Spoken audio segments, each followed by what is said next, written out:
ప్రతి వ్యక్తి ఇంట్లో శివలింగాన్ని పెట్టి పూజించి తీరాలి. పూర్వకాలంలో అందరిళ్లలో శివలింగాలు ఉండేవి, అవి లేకే వాళ్ళు మనం పాడైపోతున్నాం. చక్కని శివలింగం పెట్టుకోండి. కిం బహూక్తేన మునయః స్త్రీణామపి తథాన్యతః అధికారోస్తి సర్వేషాం శివలింగార్చనే ద్విజాః. ఎందుకు ఇన్ని మాటలు? శివలింగం అందరి ఇళ్లలో ఉండొచ్చు, అందరూ శివలింగాన్ని ముట్టుకుని పూజించవచ్చు. స్త్రీణామపి ఆడువారికి, తథా అన్యతః ఇతరులకు, అందరికీ శివలింగం మీద అర్చన మీద అధికారం ఉన్నది.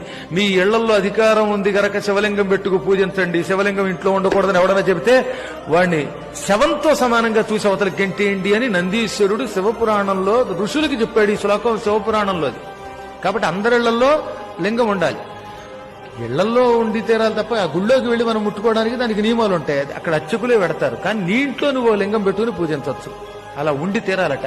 అసలు శివలింగం లేని ఇంట్లో అన్నం తింటే అది శవం దగ్గర పెట్టిన పిండంతో సమానం అని పూర్వులు చెప్పారు. తెలుసునా మీకు? అందుకే కాశీలో ప్రతి ఇంట్లో లింగం ఉంటుంది. ఉత్తర భారత్లో అందరిళ్లలో లింగాలు ఉంటాయి. మనకే తెలుగు వాళ్ళకి తెలివితేటలు ఎక్కువ, తెగులు ఎక్కువ. అందుకని లింగం ఉండకూడదట, అవి బాబా లింగం ముట్టుకోకూడదట, మరి ఇంకేం ముట్టుకోవాలట.